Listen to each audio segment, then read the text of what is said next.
요한계시록 10장 1절에서 11절 끝절까지의 말씀입니다.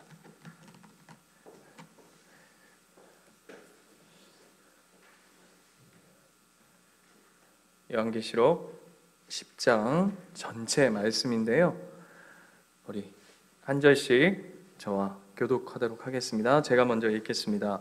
내가 또 보니 힘센 다른 천사가 구름을 입고 하늘에서 내려오는데 그 머리 위에 무지개가 있고 그 얼굴은 해 같고 그 발은 불기둥 같으며 그 손에는 편어인 작은 두루마리를 들고 그 오른발은 바다를 밟고 왼발은 땅을 밟고 사자가 부르짖는 것 같이 큰 소리로 외치니 그가 외칠 때에 일곱 우레가 그 소리를 내어 말하더라. 일곱 우레가 말할 때에 내가 기록하려고 하다가 곧 들으니 하늘에서 소리가 나서 말하기를 일곱 우레가 말한 것을 임봉하고 기록하지 말라 하더라. 내가 본 바 바다와 땅을 밟고 서 있는 천사가 하늘을 향하여 오른손을 들고 세세토록 살아계신 이곳 하늘과 그 가운데 있는 물건이며 땅과 그 가운데 있는 물건이며 바다와 그 가운데 있는 물건을 창조하신 이를 가르켜 맹세하여 이르되 지체하지 아니하리니 일곱째 천사가 소리내는 날 그의 나팔을 불려고 할 때에 하나님이 그의 종 선지자들에게 전하신 복음과 같이 하나님의 그 비밀이 이루어지리라 하더라. 하늘에서 나서 내게 들리던 음성이 또 내게 말하여 이르되 네가 가서 바다와 땅을 밟고 서 있는 천사의 손에 펴놓인 두루마리를 가지라 하기로. 내가 천사에게 나아가 작은 두루마리를 달라 한즉 천사가 이르되 갖다 먹어버리라. 내 배에는 쓰나 내 입에는 꿀같이 달리라 하거늘. 작은 두루마리를 갖다 먹어버리니 내 입에는 꿀같이 다나 먹은 후에 내 배에서는 쓰게 되더라. 같이 읽겠습니다. 그가 내게 말하기를 내가 많은 백성과 나라와 방언과 임금에게 다시 예언하여야 하리라 하더라. 아멘. 어느덧 벌써 요한계시록 10장에 왔습니다. 오늘 10장은 또 막간장입니다. 막간. 그러니까 그 9장이 뭘로 끝났냐 하면 여섯째 나팔 심판이었습니다. 그리고 이제 일곱째 나팔 심판 사이에 10장, 11장이 또 삽입절입니다. 여러분, 요 패턴 기억나십니까? 어디 있었죠? 여섯째 인과 일곱째 인 사이에 7장이, 그래서 여러분 기억나실지 모르겠지만 7장의 내용이 입맞은 14만 4천. 그래서 심판과 여섯째 인의 심판과 일곱째 심판 사이에 하나님의 교회의 운명은 어떠할 것인가. 그래서 14만 4천은 하나님께서 보호하시고 지키신다라고 하는 그 7장 말씀이 사이에 들어가 있어서 그것을 강조하고 있다라고 우리가 한번 살폈는데, 똑같은 패턴으로 오늘 10장이 여섯 번째 나팔과 일곱 번째 나팔 사이에 10장, 11장이 있습니다. 그런데 오늘 10장의 이야기는 작은 두루마리에 관한 이야기고요. 작은 두루마리. 그리고 11장은 두 증인에 관한 이야기입니다. 그래서 이제 11장은 다음 주에 우리가 두 증인이 어떤 역할을 하는지, 어떤 메시지를 주는지에 대해서 이야기하겠고, 오늘은 작은 두루마리. 두루마리 우리 몇 번 살폈습니다. 그런 연장선에서 10장의 내용이 어떤 의미를 가지고 있는지, 그래서 심판의 흐름 속에 잠시 또 이렇게 사이에 삽입된 내용들이 어떤 중요한 메시지를 우리에게 전달하고 있는지 하는 것을 우리가 오늘 꼼꼼히 한번 살펴보았으면 좋겠습니다. 이게 이제 형식적인 부분이고요. 오늘 이제 내용적인 부분들을 보자면, 여러분 지난주 기억하실지 모르겠지만 지난주에 여섯째 나팔 시험의 이야기가 어떻게 끝났죠? 어떻게 끝났냐를 보시려면 9장 21절을 보면 됩니다. 그렇죠? 회개하지 아니했다라고 9장의 그 이야기가 끝났습니다. 기억나시죠? 그러니까 세상, 하나님을 모르는 세상이 하나님이 숱한 여러 가지 심판들을 허락하셨고 그들에게 징계하셨으나 그들은 여전히 회개하지 않았다라는 것으로 이제 9장의 이야기가 끝났습니다. 그런데 그 이야기를 이제 받아서 10장의 이야기가 쓰여져 가는데요. 6절 한번 볼까요? 6절에 보면 이렇게 되어 있습니다. 세세토록 살아계시니 곧 하늘과 그 가운데 있는 물건이며 땅의 그 가운데 있는 물건이며 바다와 그 가운데 있는 물건을 창조하신 이를 가르켜 맹세하여 이르되, 이건 누구냐 하면 이제 천사입니다. 이 천사가 누군지는 이제 뒤에 가서 한번 살펴볼 텐데요. 지체하지 아니하리니라고 얘기합니다. 지체하지 아니하리니. 그리고 그것을 그 각주로 밑에 단 것에 뭐라고 되어 있냐면 시간이 다시 없으리니라고 되어 있습니다. 이게 무슨 뜻이냐면 이제는 끝이다라는 얘기입니다. 더 이상 지체할 수 없다. 이제 남은 시간이 없다라는 얘기입니다. 그리고는 7절을 보시면 일곱째 천사가 소리내는 날 그의 나팔을 불려고 할 때에 하나님이 그의 종 선지자들에게 전하신 복음과 같이 하나님의 그 비밀이 이루어지리라 하더라 라고 얘기하면서 무슨 얘기냐 하면 여섯째 나팔에 더 이상 회개하지 않더라 라고 하는 여섯째 나팔의 이야기의 마지막과 일곱째 나팔이 불리오면 이제 더 이상 시간이 없다, 끝이다 이제는. 그러니 지금 요 10장과 11장의 이야기는 무슨 얘기냐면 이제 마지막 기회다라는 거예요. 이해가 되세요? 이제 더 이상은 하나님이 기회라는 게 없다. 이제 일곱째 나팔이 불리어지면 진짜 이 땅에 이제 끝. 이거를 일본말로 하면 제가 시마이데스. 시마이데스. 이제 더 이상 이게 웃으면서 할 얘기는 아닌데 아무튼 진짜 마지막의 마지막이니까 이제 더 이상 이제 끝이다. 이제 기회가 없다라고 얘기합니다. 이 내용을 가지고 어떤 목사님이 쓴 책이 뭐 요즘에 한 이슈가 되는데 내용은 잘 모르겠어요. 근데 제목이 뭐냐면 마지막 신호. 이제 마지막 신호가 이제 10장의 이야기입니다. 이제는 더 이상 기회가 없으니까 뭐 하라는 거죠? 이제 회개하고 정신 차리고 그 다음에 이 10장은 누구에게 주어진 말씀이냐 하면 사도 요한에게 주어지고 교회에 주어지고 그 교회인 저와 여러분에게 허락된 말씀이죠. 그러니까 무슨 얘기냐? 이 땅의 마지막 종말이 오기 전에 우리의 사명은 무엇일까? 그러니까 너의 마지막은 그리스도인으로서 어떻게 준비해야 할 것인가? 넌 어떻게 그 마지막을 이제 마지막 신호, 마지막 기회가 있는 이 시대 가운데, 이 종말의 끝 가운데 너는 하나님의 백성으로 어떻게 살 것인가 라고 하는 것을 10장과 11장 이야기에 담아둔 것이죠. 그리고는 이제 10장 1절이 시작되어집니다. 그러니까 굉장히 중요한 이야기겠죠. 눈을 반짝 뜨고 지금 많이 피곤하실 수 있는데 지금 딱 피곤할 시간이에요. 왜 여기 있을까 내가? 그냥 이거 어차피 영상으로 올려주는 거 그냥 영상으로 따뜻한 집에서 보면 될 터인데 오늘 이 설교를 들으면 그렇게 보시는 분 굉장히 찔릴 거고 그것도 안 보는 분들은 더 찔릴 거고 아무튼 그런 설교가 될 건데 아무튼 한번 보자고요. 1절이 보시면 내가 또 보니 라고 시작합니다.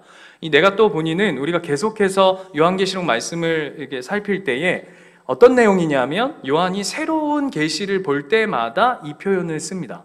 그러니까 새로운 환상들을 볼 때. 그리고 힘센 다른 천사라고 되어 있습니다. 왜 이 힘센 다른 천사라는 표현을 쓰는지 조금 이따가 제가 구체적으로 설명드리고요. 그의 모습이 어떠하냐면 구름을 입었답니다. 여러분, 구름은 우리가 앞에서도 몇 번 살폈지만 뭘 상징한다 그랬죠? 하나님의 임재. 하나님의 임재를 상징한다 그랬어요. 그리고 그 뒤에 보면 너무 명확해졌어요. 하늘에서부터 내려왔답니다. 그리고 그 머리 위에 뭐가 있다고요? 무지개가 있다고요. 우리가 앞에서 무지개 한번 살폈습니다. 4장에서. 그리고 또 그의 얼굴은 해같이 빛난답니다. 여러분, 얼굴이 해같이 빛나는 분 누구였죠? 예수님이셨어요. 예수님. 기억하고 계시죠? 그리고 그의 발은 불기둥과 같답니다. 그리고 그가 작은 두루마리, 펴 놓인 작은 두루마리를 가지고 있고 오른발은 바다를 밟고 왼발은 온 땅을 밟고 있다. 땅을 밟고 있답니다. 이게 무슨 얘기냐면 온 세상을 얘기하는 겁니다. 그러니까 이 메시지가 누구를 향하는 것이다? 온 세상을 향하는 것이다 라는 것이고, 앞에서 얘기했던 구름을 입고 무지개를 가지고 온 얼굴을 불기둥을 가졌다라는 것은 뭘 상징하는 것이냐면 신적 메시지다라는 거예요. 하나님의 뜻이 천사를 통해서 전달되어지고 있다라는 것을 설명하고 있는 것입니다. 그런데 그 안에 재밌는 게 뭐와 뭐가 좌우로 대치되어 있냐면 무지개와 불기둥입니다. 여러분, 무지개 하면 뭐가 떠오르세요? 약속. 약속은 한번 해석되어진 거고 노아의 때에 하나님께서 보호하심이죠. 그죠? 그리고 불기둥은요, 불기둥, 구름기둥. 그래서 이스라엘 백성을 인도해 가셨던. 그랬으니까 이 메시지 안에는 세 가지 의미가 다 담겨 있는 거예요. 뭐냐 하면 이 메시지는 하늘로부터 온 것이다. 쉽게 말하면 누구의 메시지다? 하나님의 메시지다라는 겁니다. 그게 더 명확해지는 이유는 3절을 한번 보세요. 그가 이 메시지를 전달할 때 사자가 부르짖는 것 같이 큰 소리로 외치니. 무슨 얘기입니까? 여러분, 어떨 때 큰 소리로 외치죠? 중요한 이야기. 여러분, 불났을 때 불이 났어요. 어떡하지? 여보, 불이 났어요. 일어나셔야겠어요. 이러는 분이 있습니까? 어떻게 되죠? 불 나면? 제가 여기서 하면 아마 여러분 다 놀랄 것 같아서 제가 자제하겠습니다. 불이야! 하지 않겠습니까? 그죠? 일어나라! 막 난리가 날 겁니다. 그만큼 급박하고 중요한 내용일 때 큰 소리로 외쳐요. 그게 근데 또 사자가 부르짖는 것 같이. 그 다음에 중요한 게 7 우레. 여러분, 우레는 뭘 상징한다고요? 하나님의 음성을 상징한다. 그러니까 지금 1절, 2절에서는 뭘 얘기하고 싶으냐 하면 이 천사가 내용을 전달하는 그 내용의 핵심이 하나님의 음성, 하나님의 뜻을 대변하고 있다라는 걸 얘기할 뿐만 아니라 그 내용 안에는 2가지가 담겨 있다는 것이죠. 뭐냐 하면 하나님의 보호하심과 하나님의 인도하심. 그 2가지가 이 메시지 안에 담겨져 있다라는 것을 우리에게 전달하고 있습니다. 그런데 그 내용의 핵심이 무엇이냐면 2절에 보면 작은 두루마리라는 거예요. 여러분, 두루마리 어디서 보셨죠? 몇 장에서 우리 두루마리 공부했죠? 아시는 분에게 하나님의 은혜와 평강이 넘치기를 축원드리나이다. 앞으로 좀 빨리 가봅시다. 몇 장이 있는지 빨리빨리 한번 대충 참고해. 예? 5장 맞습니다. 아유, 역시 5장에 가면 두루마리가 나옵니다. 그런데 재밌는 거 2절 한번 볼까요? 2절에 보면 그 두루마리를 얘기할 때, 여러분 이 두루마리를 기억나시죠? 누가 인봉을 떼시죠? 어린 양 예수 그리스도만이. 그래서 얘기하잖아요. 누가 이 두루마리의 인을 뗄까라고 얘기했을 때 예수 그리스도 어린 양이 그 인을 뗄 것이다 했던 그 두루마리입니다. 그런데 그 두루마리를 가지고 있는 2절 보세요. 또 봄에 힘 있는 천사가 이렇게 돼 있죠. 아까 우리 10장 1절에 뭐라고 돼 있죠? 힘센 다른 천사가 공통점입니다. 앞에는 힘 있는, 10장에는 힘센. 그게 무슨 얘기입니까? 똑같은 천사의 똑같은 상징성을 가지고 있는 거죠. 그 하나님의 뜻을 전달하는 의미로서 하고 있다라는 것을 꼭 기억하셨으면 좋겠어요. 그러면 이 10장의 작은 두루마리와 5장의 두루마리가 같은 걸까요? 다른 걸까요?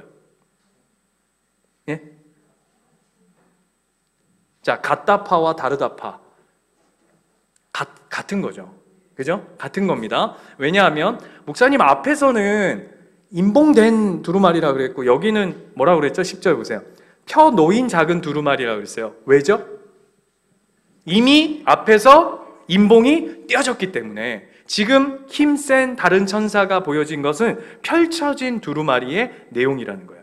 그리고는 그 두루마리의 내용들이 이제 설명되어지고 그것이 이제 우리에게 어떻게 적용될 것인가에 대해서 이제 쭉 가는데, 그런데 3절을 보면 아까도 7 우레가 그 사자가 우느짖는 것처럼 큰 소리가 외치니 그가 외칠 때에 일곱 무리가 그 소리를 내어 말하더라 라고 얘기합니다. 그러면서 4절 보면 일곱 무리가 말을 할 때에 내가 기록하려고 했답니다. 일곱 우레는 뭐죠? 하나님의 음성이니까 두루마리가 펴져 있고 하나님의 음성을 들으니까 사도 요한이 그 하나님의 우레의 말씀을 적으려고 한 거예요. 그랬더니 하늘에서 뭐라 그래요? 소리가 나서 뭐라 그러죠? 일곱 우레가 말한 것을 임봉하고 다시 기록하지 말라라고 얘기합니다. 스탑! 합니다. 스탑! 야, 네가 지금 들은 그 하나님의 음성, 그 일곱 우레에 관한 이야기들은 넌 임봉해. 우리식으로 하면 입 다물어. 그리고 어떻게 하라고요? 기록하지 말래요. 이유가 뭘까요? 여러 의미가 있겠지만 이런 의미를 가지고 있죠. 첫 번째는 그 하나님의 지금 들려지는 일곱 우레의 내용보다 더 우선되어지는 내용이 있다. 그러니까 하나님의 음성이 중요하지 않다라는 것이 아니라 더 그것보다 급선적으로 들려지는 게 뭐냐 하면 두루마리의 내용이라는 거죠. 이해가 되십니까? 그게 이제 첫 번째 의미일 거고, 두 번째는 뭐냐 하면 그 하나님의 일곱 우레는 언제의 그 비밀이 드러나냐 하면 일곱 번째 나팔이 불리워지고 나서, 그러니까 마지막 심판이 이루어지고 나면 드디어 이제 그 일곱 우레의 의미가 밝혀질 거라는 거예요. 지금은 네가 그걸 듣고 뭐 기록하고 한들 넌 모른다는 거예요. 예를 들면 이런 겁니다. 여러분, 장차 마지막 때가 되면 안타라삐아의 나라에서 깐타라삐아가 종말을 이룰 겁니다. 그럼 여러분 표정이 어떻죠? 뭐라는 거야? 왜죠? 여러분 한번 잘 생각해 보세요. 몇 천 년 전에 어떤 하나님의 뜻이 있는데 이 일을 예를 드는 겁니다. 그렇다는 게 아니라 하나님이 누구 전신욱을 통해 그 일을 이루게 할 거야 라고 한다면 몇 천 년 전에 이스라엘에 살던 사람이 한국 땅에 2000년, 3000년 후에 전신욱을 알까요? 모를까요? 모르죠. 전신욱이라고 한다고 그게 압니까? 그리고 뭐 서울 아니면 양산 뭐 이렇게 얘기한다고 알아나 듣나요? 지금 이해가 되시는 거죠? 예, 몇천 년, 몇천 년 후에 이루어질 심판의 마지막 때의 이야기를 지금 이야기해 준들 못 알아듣는다고요. 이해가 되세요? 그러니까 하나님 어떤 의미냐면 지금 내가 너에게 전달해 주는 중요한 내용으로부터 넌 준비하고, 이렇게 표현하면 오해할까 싶을 수 있지만 이 부분에 집중해 라는 의미라고요. 그리고는 근데 뭐가 문제냐 하면 우리는 요런 문구들을 보면 일곱 우레 기록하지 말라고 그러고 임봉하지 말라고 그랬는데 그건 무슨 내용이었을까? 요런 거 굉장히 궁금하거든요. 그리고 이단들이 요런 거를 기가 막히게 또 이렇게 싹 발제해 가서 뭐라고 얘기하냐면 요거를 하지 말라고 그랬는데 사도 요한에게는 임봉하고 보지 말라고 그랬는데 우리만이 요 내용을 안다. 요딴 식으로 또 이제 싹 가져오는 거예요. 여러분, 제가 어제 올려드렸던 유튜브에서 이단을 분별하는 11가지 지침 읽어보신 분 지금 420명이 손 드셨어요.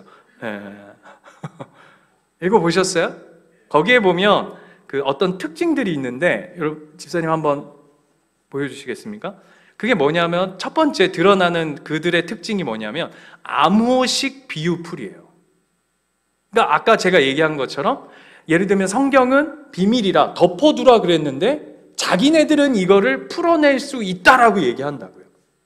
그러니까 뭐죠? 성경의 권위보다 자신들의 권위를 더 두면서 이 교회, 저 사람은 특별한 존재구나라는 것을 자꾸 인식하게 만들어서 그 안에 자꾸 빠져들게 만든, 그 하나님이 원하시는 바가 아니라는 거예요. 특히 누가 이런 짓 많이 하는지 제가 얘기 안 해도 아시죠? 신씨들.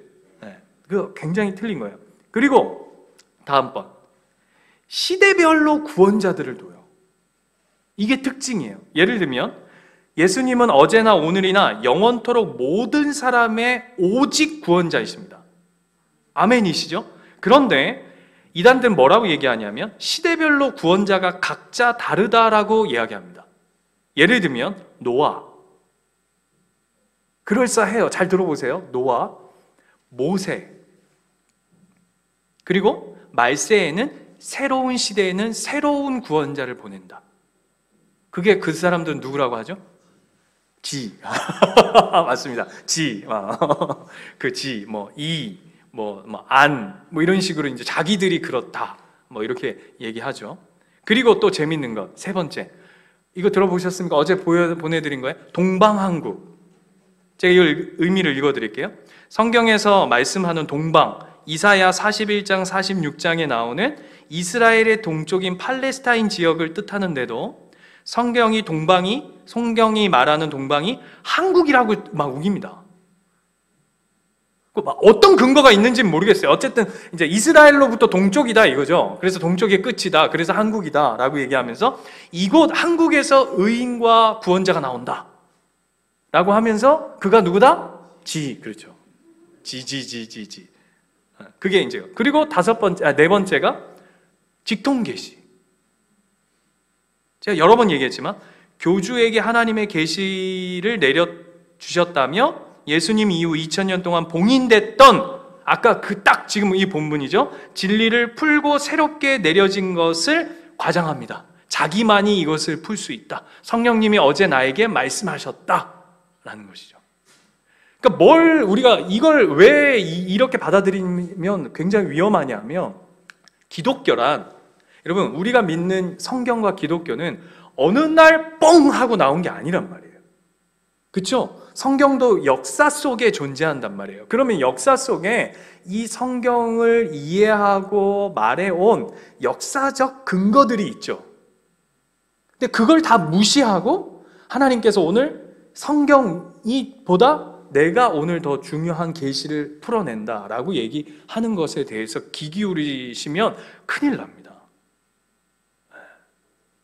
그러면 빨리 전화하셔야 돼요. 119 이런 데다가. 굉장히 농담했는데 별로. 그리고 마지막 다섯 번째가 뭐냐면 종말 예언이에요. 이거 제가 그냥 읽어드릴게요. 예수님이 오시는 날과 때는 아무도 모른다 그랬습니다. 그렇죠? 오늘식으로 그거는 네가 기록할 필요도 없고 너는 그냥 입 다물어.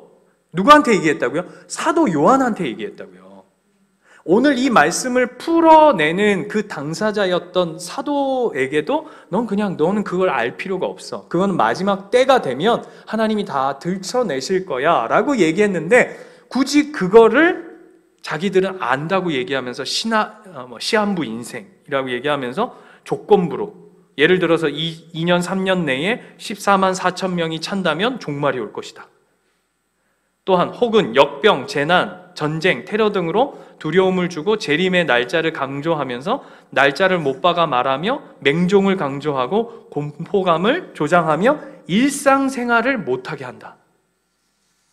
이거 다 옆에 분하고 인사할까요? 사기입니다. 거짓입니다. 말세가 될수록 이런 것들이 많아진다라고 얘기했어요. 디모데서에 보면 여러분 이거에 미혹되시면 절대 안 돼요. 감춰진 건 감춰진 대로 두는 게 은혜입니다. 모르는 것 모른다 하는 게 은혜입니다. 모르는 건 모른다. 하나님이 덮을 건 덮으라고. 왜냐하면 그게 우리에게 유익이기 때문이에요. 성경 여러분 기가 막히게 하나님 예수님께서 오셔가지고 다 풀이해 주셨을 때도 우리가 어떻게 했는지 아세요? 그를 십자가에 못 박았어요. 구약의 수많은 율법의 선지자들이 그 하나하나 기가 막힌 말씀을 전했을 때도 못 알아들었다고요. 그게 드러나지 않아서 내가 모르는 게 아니라 우리가 우둔하고 미련하고 우리가 성령님 안에서 우리의 귀가 열리고 눈이 띄어질 때에 하나님이 우리의 역사하셔서 이 말씀이 곱씹어지고 하나님이 우리 안에 들어오셔서 이 말씀이 깨달아지게 하실 때 우리 안에 들려지는 거예요. 전신욱 목사가 무슨 설교를 기가 막히게 해서 우리가 은혜 받는 게 아니에요, 여러분. 착각하시지 마세요. 그 착각을 저도 하면 안 되지만 여러분도 착각하시면 안 돼요. 그 말씀은 하나님의 역사하셔야 들려지는 거더라고요. 그래서 그냥 어떻게 한다고요? 그건 덮어놔라 하시는 거예요. 그리고는 그 다음 보세요. 그 다음부터가 중요해요. 5절부터 보면 내가 본 바 바다와 땅을 밟고 서 있는 천사가 하늘을 향하여 오른손을 들고 세세토록 살아계신 하나님의, 쭉 얘기하죠. 그리고는 그 뭐라고 얘기하냐면, 보세요. 몇 절이죠? 8절입니다. 하늘에서 나서 내게 들리던 음성이 또 내게 말하여 이르되 내가 가서 바다와 땅을 밟고 서 있는 천사의 손에 펴 놓인 두루마리를 가지라 하기로. 9절 내가 천사에게 나아가 작은 두루마리를 달라 한즉 천사가 이르되 뭐라 그러죠? 먹으랍니다. 두루마리를 먹으래요. 그랬더니 배에는 쓰고 입에는 꿀같이 달리라 하거늘. 그래서 먹었어요. 그죠? 그랬더니 입에는 꿀같이 다나 먹은 후에 내 배에서는 쓰게 되었답니다. 이게 무슨 얘기냐면, 이제 두루마리를 뭐 읽어라, 뭐 네가 뭐 외워라 이런 것도 아니고 하나님 뭐라 말씀하시냐면 두루마리를 먹으래요. 죄송합니다. 이게 먹으라보다 더 강력한 단어입니다. 한번 잘 보세요. 어떻게 돼 있죠? 단어가 먹어 버리랍니다. 우리식으로 세게 얘기해 볼까요? 뭔지 알겠죠? 제가 굳이 여기서 제가 제 입을 더럽히지 않더라도 여러분 알 겁니다. 왜냐하면 이거는 먹고 안 먹고를 내가 정할 수 있는 게 아닙니다. 넌 이거 반드시 하나님이 이렇게 넣는 겁니다. 그랬더니 입에선 달고 배에선 쓰답니다. 왜요? 왜죠? 왜일까요? 이게 두 가지가 의미가 있기 때문입니다. 여러분 5장에서 두루마리 공부할 때 기억나십니까? 두루마리가 두 가지가 동시에 의미를 가지고 있다고 그랬어요. 그 두루마리가 하나는 심판이고 하나는 구원이라고 그랬어요. 심판은 세상 사람들에 대한 심판의 메시지고 우리를 향한, 교회를 향한 내용들은 이것이 구원의 내용이었어요. 그러니 구원의 내용으로서는 먹으면 어떻죠? 달죠. 그러면 동시에 이것을 먹어내니까 어떻습니까? 쓰죠. 여러분 처음 하나님의 말씀을 이렇게 읽고 하면 너무 달죠? 덜지 않으세요? 목사님 저는 레위기 뭐 이런 거는 전혀 달지는 잘 모르겠습니다. 그런 거 말고 제가요 막 하나님 말씀이 처음에 막 읽는데 막 너무 달 때가 있었어요. 그때가 언제였냐면 그 허리 수술하고 6개월 동안 그냥 오징어 뻗듯이 그냥 쫙 바닥에 누워가지고 거의 6개월을 하나님 말씀 읽고 듣고 뭐 책 보고 하는데 이게 뭐라고 표현해야 될까? 이 맛을 아셔야 되는데 너무 그냥 막 하나님 말씀이 막 잠이 안 와. 이 다음에 뭐 어떻게 될까? 막 그동안은 제가 성경 말씀을 그래도 제가 모태신앙이기 때문에 주워 들은 것만 해도 제가 성경고사 어렸을 때 초등학교 때 꼴통짓 하기 전에만 해도 교회에서 성경 시험을 보면 늘 제가 1등이었어요. 성경을 읽어서 1등이 아니라 3대째니까 늘 그냥 뭐 모태신앙 분들 아실 거예요. 그냥 뭐 주워 들은 이야기들. 네. 그리고 제가 대학교 갔을 때도 성경고사를 보잖아요. 나름 신학생이니까. 그때도 제가 그 대학교 들어갈 때 성경을 대단히 읽어서 들어간 것도 아니잖아요. 아닌 거 아시잖아요. 그죠? 대학교도 저는 신학교를 가려고 간 것도 아니고 그냥 밀려 들어갔으니까. 그런데도 제가 그 학교 들어갔을 때 4등 했어요. 신학교에서 4등으로 성경고사 봤다니까요. 그게 내가 성경을 읽어서가 아니라 너무 그냥 그냥 성경적 기독교 집안에 그냥 배경이 있었기 때문에. 그런 제가 나중에 하나님의 말씀을 읽고 하는데 너무 맛있고 막 진짜 이 표현 그냥 막 이런 거예요. 그런데 이게 쓰기 시작한 때가 언제인지 아세요? 6개월 동안 자빠져 있을 때는 너무 달았는데 딱 일어서서 활동하기 시작하니까 이 말씀이 쓰기 시작해요. 왜죠? 아무것도 안 하고 귀로만 듣고 이 가슴으로만 들을 때는 너무 달아. 할렐루야 하나님 사랑, 어찌 이리 감동할 수 있으리오리 말이까 막 이러다가 이제 내가 그 하나님의 단 말씀을 삶으로 살아내야 되는 자리로 가니까 이제 누워있다가 딱 일어서기 시작하는 그 순간부터 말씀이 쓰기 시작한 거예요. 그게 하나님의 말씀이에요. 여러분이 하나님의 말씀으로 그냥 이렇게 표면적으로 하나님의 말씀을 걷다가 신앙생활 초기에 하면 막 큐티하고 막 이런 게 너무 재밌죠. 막 하다가 이제 진짜 삶에 적용되어지고 부딪혀가고 현실들 속에 가기 시작하면 어떻죠? 써요. 이 비슷한 일들이 어디에 보통 적용되는지 아십니까? 교회에서 신앙생활 할 때 변두리 인사이드로 안 들어오고 아웃사이드로 신앙생활 할 때 썬데이 크리스찬 또 뭐라고 할까요? 아무튼 뭐 교회에서도 뭐 이제 중심부로 안 들어오고 밖에 있을 때는요, 그냥 교회도 야 뭐 재밌네, 오늘 막 찬양도 은혜롭고, 야 전 목사 앞에서 야 오늘 좋고, 막 끝나니까 밥도 주고 막 룰루랄라 하거든요. 그런데 그 시간들이 이제 점점 중심 안으로 들어오면 어떻죠? 써요. 쓰다니까요. 내 이웃을 내 몸과 같이 사랑하라가 예전에는 저 왼수 바가지도 나 사랑할 수 있겠어 막 이렇게 하다가 진짜 그 현실들 속에 들어가면 막 바들바들 뜨는 자리로 가는 거죠. 내 원수를 사랑하라 이렇게 가는 자리에 막. 여러분 진짜 보약 먹으면 어떻죠? 쓰듯이 쓴 자리로 가는 거예요. 그게 말씀과 우리의 삶의 자리예요. 그런데 요즘 교회들이 어떻게 하나님 말씀을 우리에게 적용하죠? 쓴 얘기 안 해요. 예수 믿으면 달콤하다는 얘기만 해요. 예수 믿으면 행복하대요. 예수 믿으면 부요해진대요. 예수 믿으면 무병장수한대요. 그걸 일컬어 뭐라고 그러냐면 반쪽 복음이다 라고 얘기하고,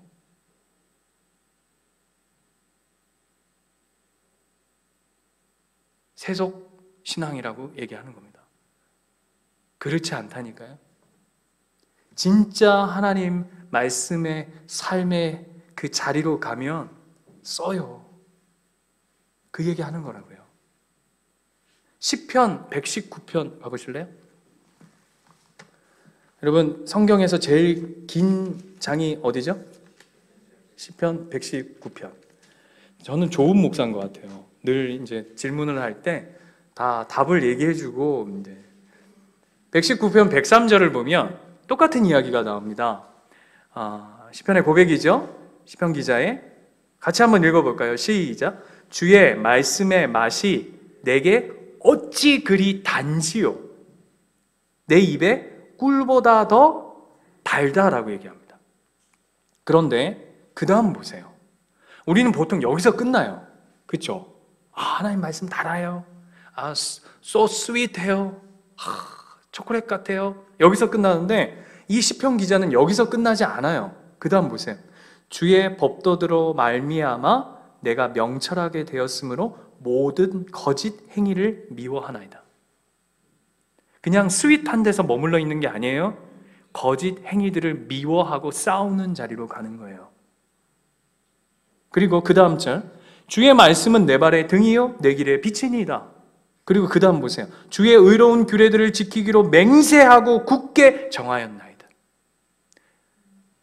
단데 그 단 하나님의 말씀을 가지고 나는 맹세하고 굳게 다짐해야 되는 자리로 가야 되는 거예요. 치열한 전투. 왜? 쓴 자리로 가는 거니까요. 그 다음 보세요. 나의 고난이 매우 심하오니 여호와의 주의 말씀대로 나를 살아나게 하소서.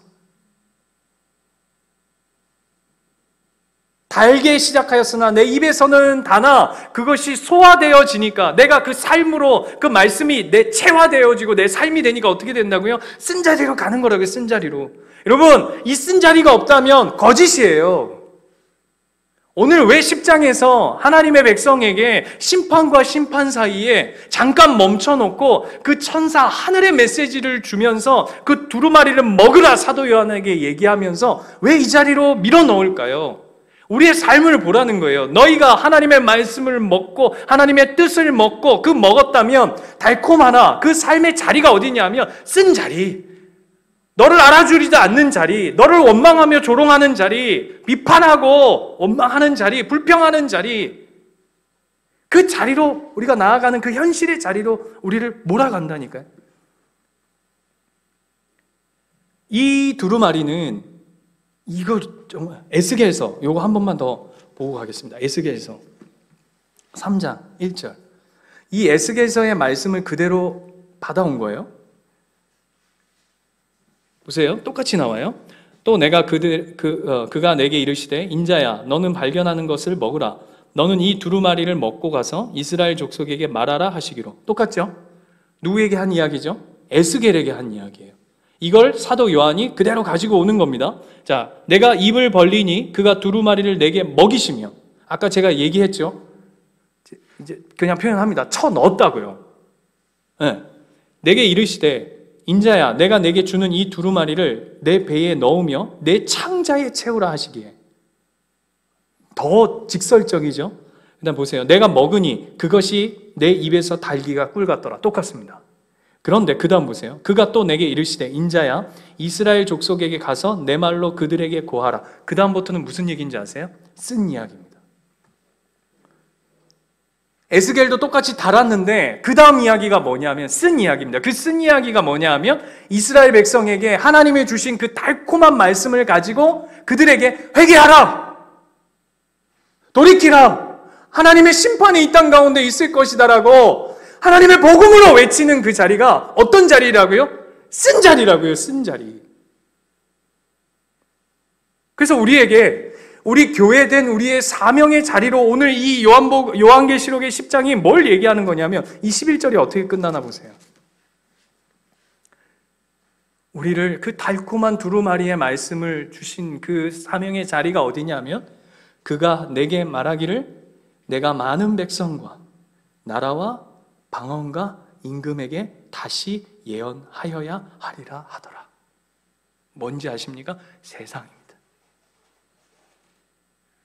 저와 여러분만이 하나님의 말씀의 두루마리를 먹은 자입니다. 그죠? 지난주 기억나십니까? 우리만이 하나님 앞에 회개로 나아가는 자입니다. 왜요? 우리 안에 하나님 말씀이 있으니까. 말씀이신 예수 그리스도가 있으니까. 우리 안에 성령님이 계시니까. 그래서 우리만이 그 하나님의 말씀을 가지고, 그 생명의 말씀을 가지고 죽어가는 자들 앞에 나아가는 거예요. 그 쓴 자리로 가는 거라고요. 근데 우리 지금의 기독교는 자꾸 그 쓴 자리를 피하라 한다고요. 그냥 우리끼리 달콤하자.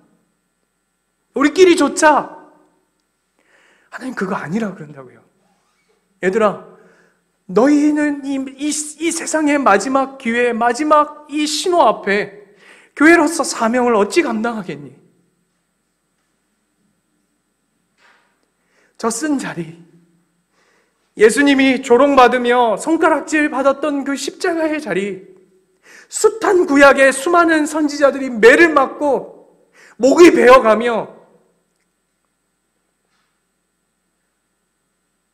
똥칠을 하며 외쳤던 그 쓴 자리로 나아가는 것, 그것이 우리의 사명의 자리인 줄 믿습니다.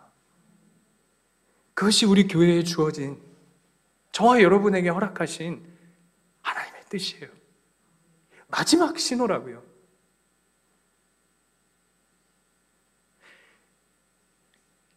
찬양하고 기도하겠습니다.